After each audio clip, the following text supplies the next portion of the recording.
اعوذ باللہ من الشیطان الرجیم، بسم اللہ الرحمن الرحیم۔ حدیث نمبر 8 اسلامیت الیکٹیو کی آج ہم ڈسکس کریں گے۔ فورتھ ایئر کے حوالے سے ہماری احادیث کا سلسلہ چل رہا ہے، تو اس حدیث میں رسول اللہ صلی اللہ علیہ وآلہ وسلم نے مجلس کے آداب بیان کیے ہیں۔ ان ابن عمر ان نبی صلی اللہ علیہ وآلہ وسلم قال لا یقیم الرجل من مجلسہ۔ آپ صلی اللہ علیہ وآلہ وسلم نے فرمایا، کوئی آدمی کسی دوسرے آدمی کو اس کی جگہ سے نہ اٹھائے کہ پھر اس کی جگہ پر بیٹھ ثم یجلس، پھر اس کی جگہ پر بیٹھ جائے، ولیکن لیکن کرنا کیا ہے، تفسحوا گنجائش پیدا کرو، وتوسعوا اور وسعت پیدا کرو۔ تو اس میں آپ صلی اللہ علیہ وآلہ وسلم نے نشست و برخاست کے حوالے سے ہمیں جو آداب ہیں وہ بتا دیے۔ کہا کہ کسی بھی محبوب شخصیت کے لیے کھڑا ہونا ناجائز ہے،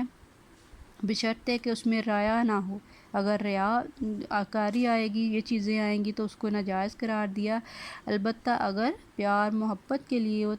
تعظیم کے لیے، تکریم کے لیے کھڑا ہوا جا رہا ہے تو اس کو جائز قرار دیا۔ مثلاً اپنی اولاد کے حوالے سے جب رسول اللہ صلی اللہ علیہ وسلم سے حضرت فاطمہ رضی اللہ عنہ آتی تو آپ کھڑے ہو جاتے، ان کا ہاتھ پکڑ کر بوسہ دیتے، ان کو اپنی جگہ پر بٹھاتے، پھر جب وہ آپ کے پاس سے تشریف لے جاتی تب بھی کھڑے ہوتے۔ اسی طرح سے کسی بھی اپنے بڑے کی، ٹیچر کی، سردار کی تعظیم کے لیے ہے کھڑے ہونا ہے تو کہا یہ جائز ہے، لیکن کسی کی بڑائی جو ہے جیسے دولت، صاحب اقتدار، اس کے لیے کھڑا ہونا جو ہے وہ جائز نہیں ہے، کہ جس میں بیجا تعظیم و تکریم سے شخصیت پرستی کی وبا آئے یا اس سے شرک کا شائبہ ہو، تو ایسی صورتوں میں اس کو ناپسند فرمایا۔ تو جب رسول اللہ صلی اللہ علیہ وسلم کو دیکھ کر صحابہ اکرام کھڑے ہوتے تھے تو آپ صلی اللہ علیہ وآلہ وسلم نے اس کو ناپسند فرمایا۔ اسی طرح سے کسی شخص کو اٹھا کر اس کی جگہ پر بیٹھنا جو ہے یہ درست نہیں ہے۔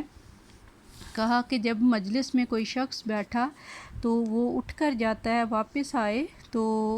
اس بات کا زیادہ حقدار ہے، یہ ہم آگے بھی ڈسکس کریں گے حدیث میں۔ اور پھر کہا کہ غرور اور تکبر جو ہے یہ کس بات کی علامت ہے، کہ دوسرے کو کوئی خاص جگہ نہ دے، دوسرے کے لیے مشکل پیدا کریں، کہ اگر جگہ دل کے اندر ہے تو آٹومیٹکی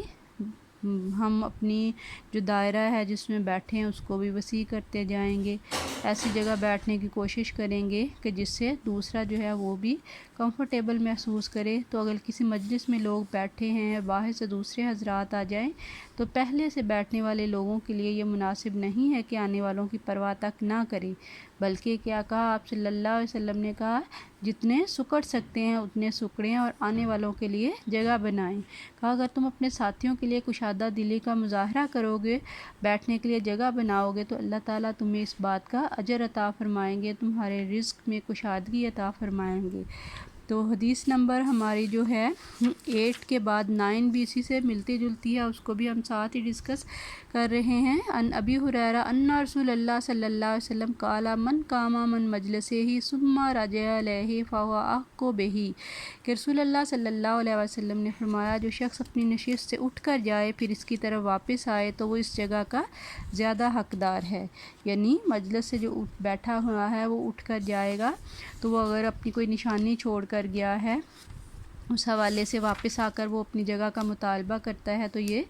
درست ہے کہ اس کی جگہ جو ہے اس پر وہ بیٹھ سکتا ہے، اس کی جگہ پر نہ بیٹھیں، اس کا مناسب انتظار کریں، نئے آنے والے کو روک دیں کہ وہ اس کی جگہ پر نہ بیٹھیں، ہیلے بہانے کی وجہ سے اس کی جگہ کو تنگ نہ کریں۔ اگر کوئی بیٹھ گیا ہے تو پہلے آنے والے کی مدد کریں اور بیٹھنے والے سے جگہ لے کر دیں۔ لوگوں کے اندر اس بات کا شعور پیدا کریں کہ کسی کی جگہ پر بیٹھنا اخلاقی اور سماجی لحاظ سے بہت نقصان دہ ہے، اس لیے اسے پرہیز کرنا چاہیے۔ وائے کیونکہ اس سے باہمی تعلقات بری طرح متاثر ہوتے ہیں، اور پھر نسل نو کی تربیت کے لیے بھی نمونہ قائم کرنے کے لیے بہت ضروری ہے کہ کوئی اگر اٹھ کر اپنی نشست سے جاتا ہے تو اس کی حفاظت کی ذمہ داری ہے، اس کے بہت سے فوائد ہیں جس سے انکار نہیں کیا جا سکتا۔ اور اینڈ پہ خلاصے کے طور پر اگر ہم بتائیں تو وہی بات جو ہم بار بار ڈسکس کرتے ہیں کہ آپس کے تعلقات میں خوشگواری قائم رہتی ہے، باہمی محبت کا رنگ آتا ہے، جس سے معاشرے میں امن، سکون اور محبت کی فضا پیدا ہوتی ہے۔ تو اللہ تعالیٰ ہمیں سب کو ہمت دے، توفیق دے کہ ہم آپس میں